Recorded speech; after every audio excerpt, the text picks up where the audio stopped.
What's up everyone, Marvin here of Javin Gaming, and we have got a new video tungkol naman ito sa Splinterlands ngayon. And this will be specifically about using bots on Splinterlands. Una sa lahat, i-clear ko lang ito. Using bots in Splinterlands are allowed. Ilang beses na yung kinonfirm or sinagot yung tanong na yan dun sa Discord and sa Telegram. Bots are legal sa Splinterlands, pero it's up to you kung gagamitin nyo o hindi. Ako ginagamit ko kasi hindi ko na to ginagamit tong account ko basically, so nakatenga na lang, so might as well use it since they have announced na legal ito. So 3 accounts ginagamit ko and 3 accounts din yung nilalagay ko sa bot. So, pero bago natin simulan, wag niyong kalimutan na click yung like and subscribe button dyan sa baba, and also to click that notification bell para alam nyo agad na nag-upload ako ng new video or nag-live ako sa YouTube. So, ayun na nga. So, yung bot na to, nakita ko lang to sa GitHub. And so far, ito yung may magandang takbo since it is using an API. So, meron siyang binabasehan na database. And nagbabase siya sa mga history ng ginagamit mo or yung mga nakasave na history. So, ayun. Ginawa ko lang tong video na to kasi ang daming nagtanong kung paano gawin to eh. Pero di ko kayo ini-encourage na gamitin to kasi mas mainam pa rin na kayo yung gumawa. Kasi automated lang to. May patterns or algorithms lang to na sinusunod. So, pwede maaaring magmali to. And also, the win rate will depend basically sa cards na meron kayo. So, ito na yung una. So, lahat ng links na kailangan yung pindutin or gamitin ay ilalagay ko sa descriptions. Huwag kayo mag-alala para mas madali. So, ito na yung bot mismo. Ultimate Splinterlands Bot version 2 experimental. May have bugs. By PC Jones ito. So, una sa lahat, ida-download nyo ito. Para ma-download ito, i-click nyo itong code. Itong green button, and then click download zip. So ayan, nagda-download na yan sa baba. Next, kailangan natin mag-download nitong .NET 5.0. So ito na, na-click ko na to. So ayan, da-download nyo kung 64-bit yung OS nyo, 64-bit, kung 32-bit, download nyo itong x86. So after that, download naman tayo ng Chrome driver.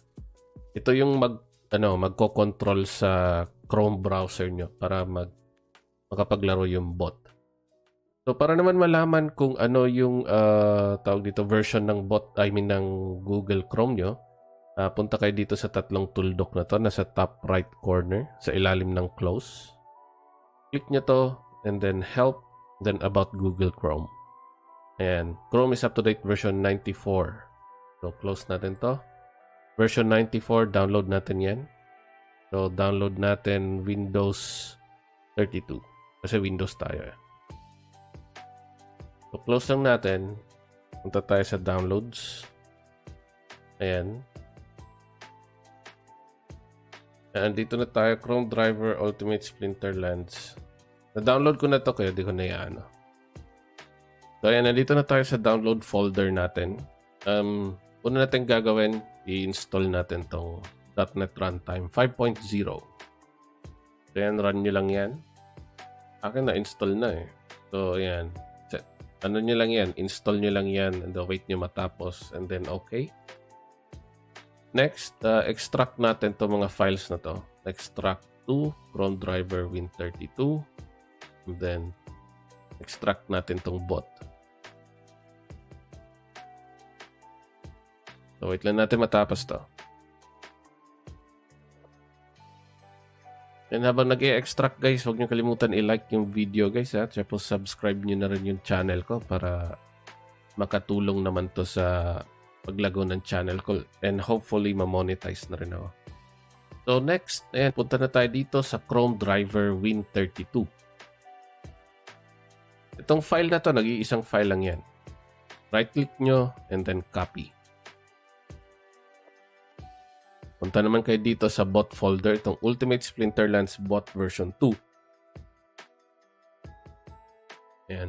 Punta kayo, rekta kayo dito sa bin, release, net 5.0. Then ayan na. Dito, ipipaste nyo dito yung Chrome driver. Ayan, pumasok na siya. Next, pupunta kayo dito sa config. Ito, para to sa mga accounts nyo. Kaya lang. Yan. So, ang gagawin nyo para makalogin kayo, kunwari sa akin, 3 yung accounts ko. Jvin, na ganyan yung spelling. Iba-iba lang yung spelling sa akin eh. Yan. So, ang gagawin nyo para ilagay, kailangan nyo ng posting key. Kailangan nyo ng posting key, guys, ha. So, paano makuha yung posting key? Punta kayo dito sa Splinterlands. Click nyo tong pangalan nyo. And then, request account keys. Mag-i-email yan sa inyo. Check nyo lang yung email nyo. And then, log in kayo dun. And then, makikita dun yung mga lahat ng keys nyo. Pero we need here posting keys para makalogin. So, saan ba yan? So, ayan. Username nyo. Kunwari, ito yung username ko, Jvin. So, yung, posting key, dito nyo ilalagay. So, ganyan. Aba yan eh. Ganyan. Ganyan din. So, ganyan. Username, tapos ito, and then posting key. Posting key, yan. Same goes with the other accounts. So, ganun lang. So, pero ikakat ko yung video saglit, ilalagay ko yung posting keys ko para makita nyo kung paano gumana ito. Okay? Lang guys. Ayan, so nalagay ko na yung mga details ko. Dito naman tayo next sa config. Ito sa config, ito yung mga codes na, kunwari yung mga trabaho. Ito, prioritize quest. Kung gusto nyo gawin ng, bot yung quest, lalagay nyo dito true. Pero ako, I want it set to false. Dahil gusto ko ako na gumawa ng quest. Sleep between battles, I recommend na 0 muna to kasi buggy pa to siya. Pag hindi 0 ito, hindi gagana yung bot. Hindi pinaayos.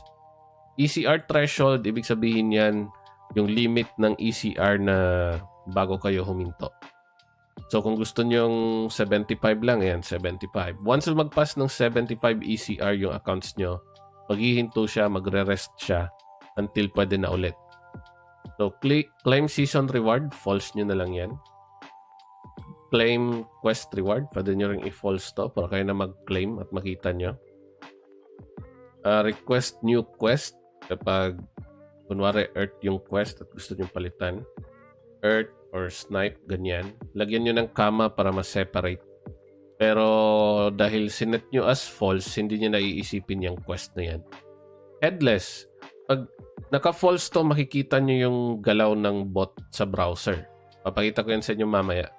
Pero pag true, ibig sabihin dito, ang lalabas lang ay yung CMD. Yung command prompt lang yung lalabas. Ipapakita lang doon yung logs. Yung pag-click niya ng battle, pag-click niya ng skip, pag-click niya ng rumble, kung nanalo ka, kung natalo ka, ilang ECR, ilang DEC, gano'n. So, max browser instances. Depende na yan kung ilang browser gusto nyo nakabukas. Pwedeng 2, pwedeng 1. Huwag 0 kaya hindi mag-i-start yan. So, 1 or 2. Use API set to true. Unless in-announce nila na wag muna kasi maraming error. Pag nag-use ng API, may sinusunod siya na database about card using and ang gumawa niyan ay yung may-ari nito or yung programmer. So, ayan yung API URL. Ayan. And then debug false, huwag nang galawin yan. Write log to file, false. True, pwede nyo ilagay kung gusto nyo may copy kayo ng log. Pero, di mo naman talaga kailangan yan. Not unless gusto mong i-copy yan. So once you're done, hindi to kailangan kong iset to 0 to dahil, or at least 10 dahil mababa yung ECR ko ngayon eh. So close natin, save. And then, once you're done, close lang natin tong mga browsers just to be sure. And close lang natin tong mga browsers to be sure. And then, hanapin nyo dito ito. An Ultimate Splinterlands Bot version 2. So, double click nyo lang. Tapos lalabas to, command prompt. Ayan, load reading 3 accounts. Sa kabilang window lumabas eh. Kabilang screen lumabas, sorry. Ayan.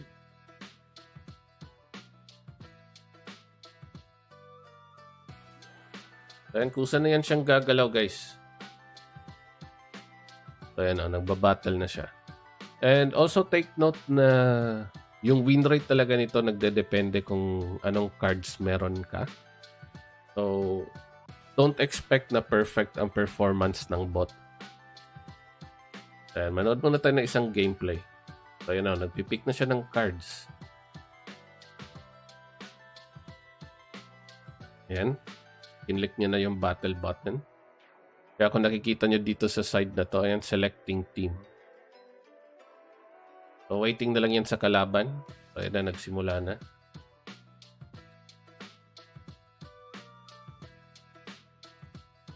So, makita. I-skip nyo lang yan eh, don't worry. So, no need na makita natin yan. So, ayan, round 1 na. I-click nyo yung skip. So, I think natalo tayo eh. So, ayan, natalo tayo ni Kulto. So, ayan, antay lang natin matapos itong isa pang account.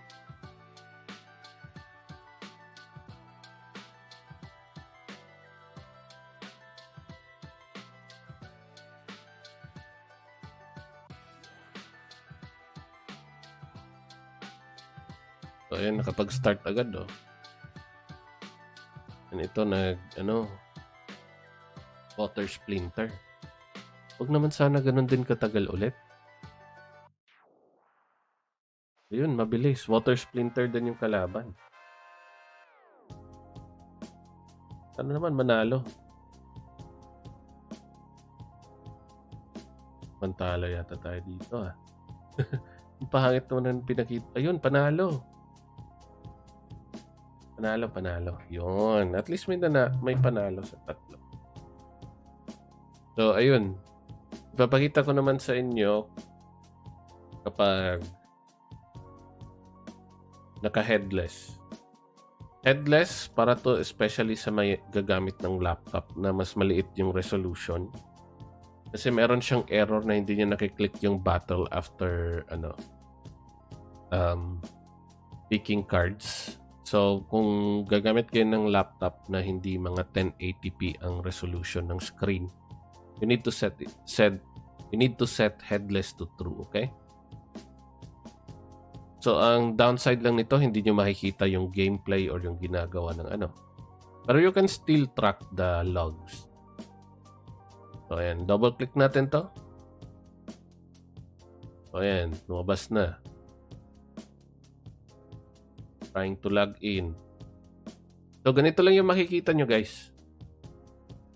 Hindi siya, hindi mo makikita yung galaw ng game, galaw ng bot sa website ng So, ayan o. Naka-login na siya sa account ko. Waiting for the battle button. Battle button clicked. Requesting team from API. Ayan na yung sinadjust niya na cards na gagamitin. Ayan, sineselect niya na yung team. And then next niyan ay click rumble button yata. Wait lang natin. Ayan na, rumble button click. Next niyan ay skip. Then de-declare dyan kung nanalo kayo or natalo. So, natalo na naman tayo, Lods. So, close na natin para hindi na siya search ulit ng match. So, that's it, guys. Ayun na yun. So, ilalagay ko lahat ng links sa description, okay? And then, again, use this at your own risk. Hindi ko yung sinasuggest na gamitin nyo. Ginawa ko lang tong video na to para sa mga interesadong gawin ito at handang i-risk yung account nila kung sakaling may ban wave na gagawin whatsoever. Pero sinabi nila na wala daw. Pero again, do this at your own risk, okay? So again, this is Marvin of Javin Gaming. Sana nakatulong tong video na ito, and see you again on my next videos. Bye-bye.